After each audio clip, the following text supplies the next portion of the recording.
D'abord, je voudrais vous remercier de m'avoir invité à participer à cet important panel qui traite donc d'une dimension très importante qui est celle de la désertification et de la dégradation des terres, notamment pour le continent africain, et de me trouver également en face de panélistes de renommée qui sont donc mes pairs, surtout les ministres de l'Environnement. Et donc, je suis très heureuse d'être parmi vous ici.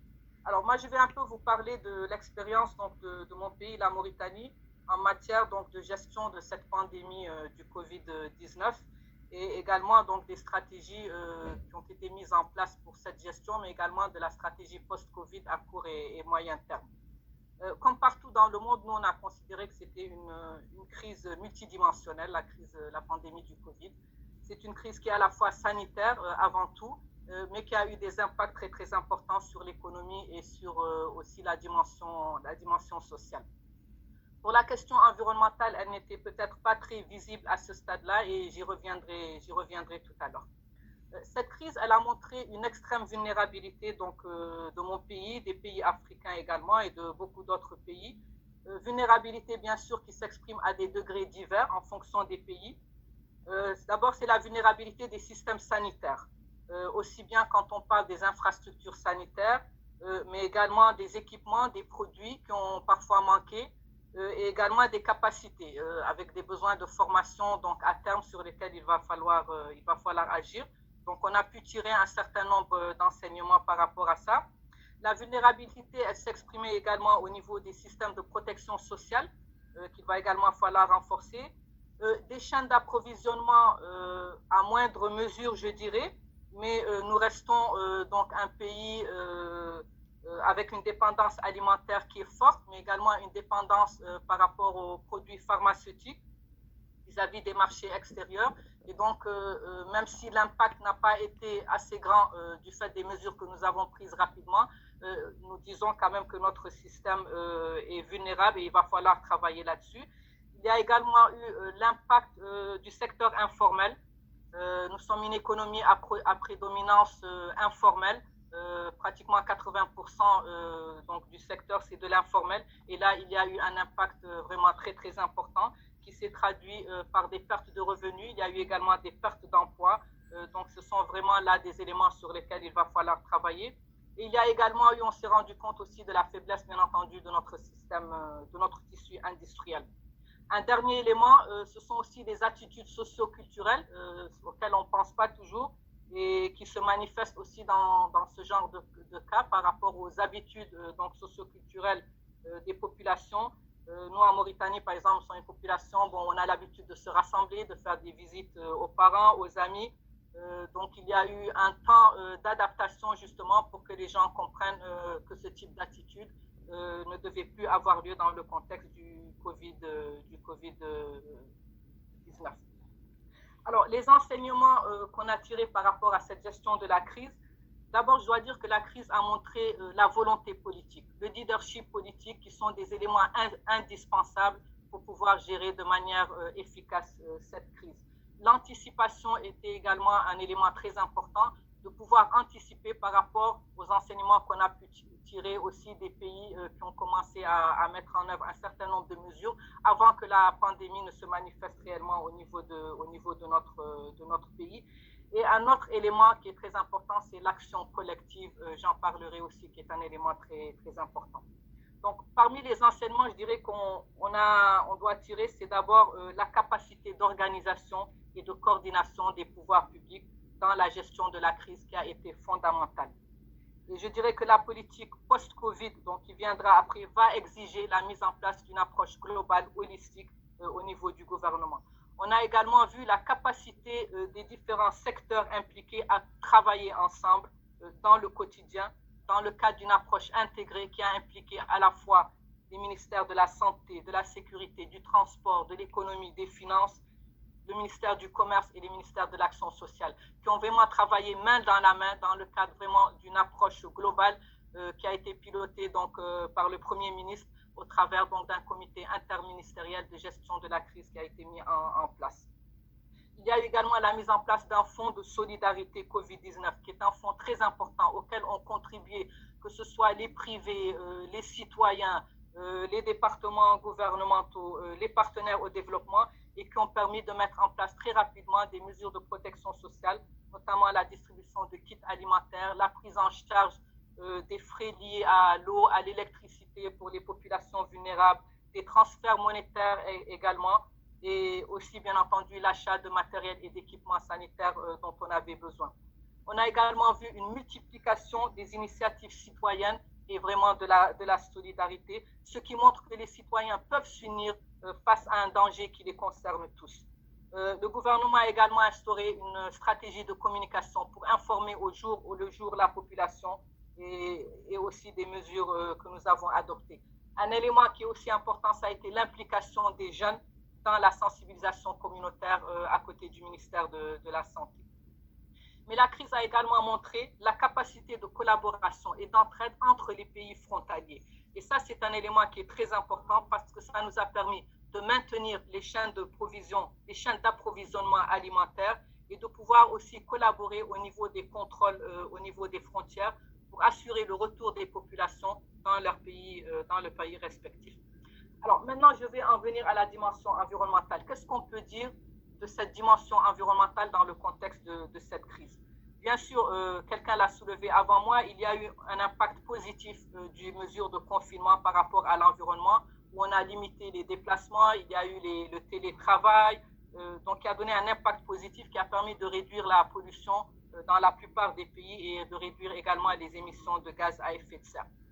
Mais je dois dire que si la pandémie n'a pas eu un réel impact négatif visible sur l'environnement, ou peut-être sauf en matière de gestion des déchets ou de gestion même des déchets biomédicaux peut-être, il ne faut pas oublier que cette pandémie trouve son origine dans la nature, puisqu'on nous a bien expliqué, les scientifiques nous ont démontré qu'elle vient avant tout donc d'un ou de plusieurs animaux.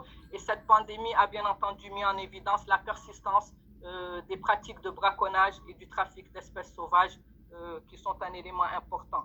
Et aujourd'hui, de plus en plus de scientifiques continuent à travailler sur cette question et nous soulignent le rôle probable qui est joué par la dégradation de l'environnement et la dégradation de la biodiversité et des écosystèmes dans l'apparition des maladies zoonotiques, c'est-à-dire les maladies donc, qui se transfèrent de l'animal vers l'homme. Il nous apporte de plus en plus de preuves que ces maladies zoonotiques sont appelées à se multiplier dans un contexte d'accélération du dérèglement climatique et dans un contexte aussi de crise environnementale que nous vivons aujourd'hui. Et le secrétaire général des Nations Unies nous l'a bien rappelé, on vit une crise de biodiversité et une crise environnementale de plus en plus marquée. Alors, tous ces arguments devraient pour moi plaider en faveur de la prise en compte de l'environnement dans les stratégies actuelles, mais également dans la stratégie post-Covid.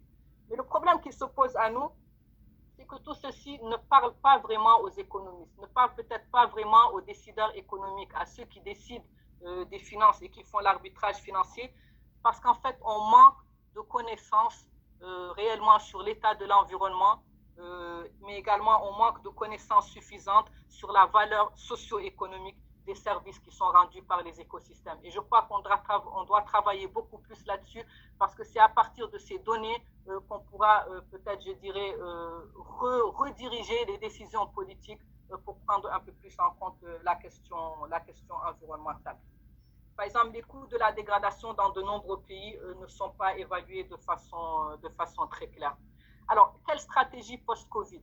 Alors, à court terme, bien entendu, je pense que la plupart des pays vont mettre l'accent sur les questions sanitaires, économiques et sociales de façon à pouvoir relancer l'économie, relancer l'emploi, améliorer les systèmes sanitaires, les systèmes de protection sociale, comme je l'ai dit, et promouvoir aussi le tissu industriel. Ça, c'est également un élément très important de la stratégie. En Mauritanie, si la pandémie n'a pas eu d'effet majeur, je dirais, sur l'approvisionnement alimentaire qui a pu être bien suivi, elle nous a tout de même rappelé la fragilité de nos systèmes de production alimentaire qui sont fortement dépendants à la fois de la pluviométrie, donc des changements climatiques, et également des importations, puisqu'on importe pratiquement 70% de nos besoins en alimentation. Et cela constitue donc un risque majeur face à des chocs externes comme celui de la pandémie. Et il va falloir donc absolument renforcer la résilience de ces systèmes et le gouvernement donc va travailler là-dessus. Par contre, nous avons bien appréhendé et bien senti les répercussions de cette pandémie dans les zones de pâturage. En effet, avec la fermeture des frontières et des mouvements donc, des bergers et des animaux, il y a eu un problème d'accès au fourrage, un problème d'accès donc aux points d'eau, et notamment dans cette période à partir d'avril-mai, qui sont des périodes de soudure, les pâturages commencent à sécher et donc le gouvernement a vraiment été obligé d'intervenir en mettant en place donc un programme pastoral spécial qui a eu pour objectif donc de pallier au déficit en pâturage et d'assurer la sauvegarde du cheptel. Et en Mauritanie, l'élevage constitue 20% du PIB, donc c'est vraiment un secteur qui est très très important pour notre économie. Et ce programme pastoral donc a permis de fournir des aliments de bétail à des prix subventionnés, de généraliser également l'accès aux points d'eau dans différentes zones pastorales et d'améliorer aussi les conditions de santé du cheptel. Donc, dans la stratégie post-Covid, que ce soit à court terme ou à moyen terme, les secteurs de l'agriculture, de l'élevage et de la pêche sont au cœur de la stratégie post-Covid. Et ces trois secteurs, à eux seuls, donc, totalisent 29% du PIB. Donc, pour nous, c'est vraiment un axe d'intervention prioritaire.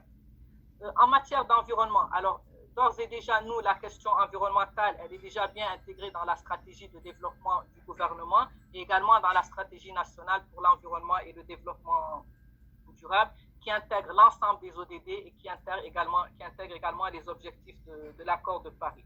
Et dans ce contexte, donc, nous sommes en train de travailler pour, je dirais, durcir l'application d'un certain nombre de réglementations qui ont trait à la lutte contre le braconnage et à la lutte contre la déforestation, à travers également des mesures de sensibilisation et d'amélioration de la collaboration au niveau local pour pouvoir mettre en œuvre et réduire le braconnage et la déforestation qui sont des enjeux très importants en Mauritanie. Nous allons également poursuivre les programmes de restauration des habitats et de maintien de la biodiversité et bien entendu poursuivre les programmes de reboisement et de restauration des terres et des écosystèmes dégradés, notamment à travers la poursuite de la mise en œuvre de l'initiative de la Grande Muraille Verte. Mais nous avons également défini, avec l'appui de la FAO et d'autres partenaires, un nouveau programme national de restauration et de gestion durable des ressources forestières à l'horizon 2030 et qui vise donc à terme à reboiser et à restaurer 30 000 hectares. Et nous avons également un programme de restauration des zones humides continentales qui devrait toucher près de 100 000 hectares. Alors, sur le moyen et long terme, ce que je voudrais dire, c'est que la stratégie post-Covid nous offre réellement une nouvelle opportunité pour relancer la transition écologique et trouver des solutions à l'urgence environnementale. Voilà, parce qu'il ne faudrait pas que l'urgence socio-économique aujourd'hui due à la pandémie nous fasse oublier que nous sommes bien avant la pandémie dans une situation d'urgence environnementale. Et donc, il va falloir vraiment éviter de vouloir traiter l'urgence économique aux dépens de l'urgence environnementale. Pour cela, nous travaillons à mettre en œuvre déjà assez rapidement l'approche One Health, donc une santé, qui est une approche intégrative qui met en relation la santé environnementale, la santé humaine et la santé animale. Il va falloir que nous travaillions aussi sur la mise en place des incitations économiques. C'est un maillon qui manque pour que les producteurs et les consommateurs tiennent davantage compte de l'environnement et de la biodiversité dans leurs décisions. Et nous devons également encourager les filières d'investissement qui sont favorables au maintien de la biodiversité et au maintien de l'environnement. Alors, je ne vais pas terminer avant d'aborder un certain nombre d'éléments critiques sur lesquels il va falloir travailler, sinon nous ne pourrons pas atteindre ces objectifs. Le premier élément, c'est la mise en cohérence des politiques qui est absolument fondamentale parce que nous devons arriver à exploiter les synergies et à limiter les arbitrages qui sont défavorables à la biodiversité et à l'environnement. Il va donc falloir intégrer les objectifs environnementaux dans les politiques et les plans sectoriels, notamment dans les secteurs les plus importants qui sont l'agriculture, l'élevage, la pêche, les activités extractives, mais également le secteur de l'aménagement urbain. Nous devons absolument développer et travailler à l'utilisation et à l'internalisation des outils et des méthodologies qui permettent d'intégrer la valeur socio-économique des services écosystémiques et le coût de la dégradation de l'environnement dans la comptabilité nationale de façon à favoriser la prise de décision.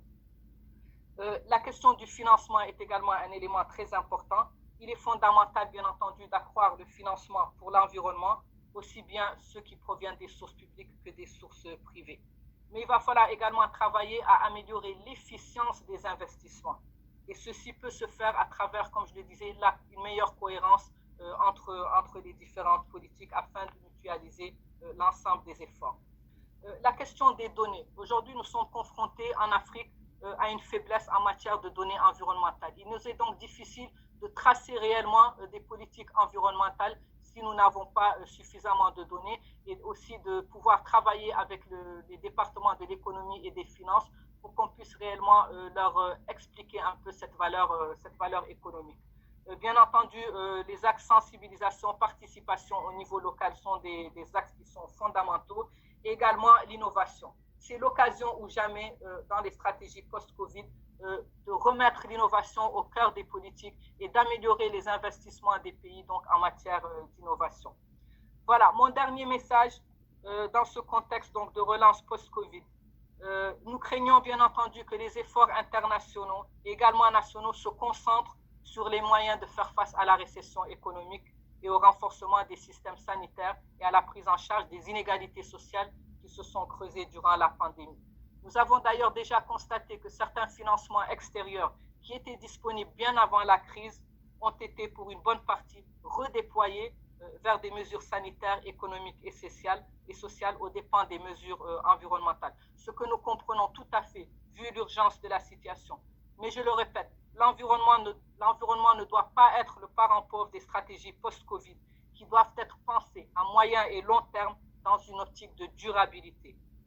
Et on comprend tous que les écosystèmes naturels sont le socle de notre économie et du bien-être humain. Et donc, il n'y a pas d'économie, il n'y a pas de protection sociale, il n'y a pas de bien-être humain qui est possible si nous n'attaquons pas la préservation de notre économie.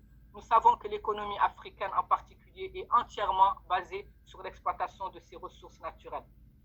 Les secteurs de l'agriculture, par exemple des pêches, des mines, des hydrocarbures, fournissent de 40 à 60% du PIB national selon les pays. Il ne peut pas y avoir donc de développement sans qu'on ne protège et qu'on utilise de manière durablement nos ressources naturelles.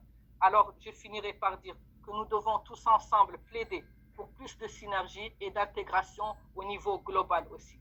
L'année prochaine, nous aurons l'adoption du cadre mondial sur la biodiversité et nous aurons également le processus de la mise à jour des contributions déterminées dans le cadre de l'accord de Paris sur le climat. Nous devons absolument utiliser ces plateformes pour nous assurer d'intégrer des objectifs de restauration des terres dégradées au niveau donc de ces différentes plateformes, et ceci doit s'inscrire donc dans l'esprit de la décennie des Nations Unies pour la restauration des écosystèmes, qui est donc la période 2021 et 2030. Je vous remercie.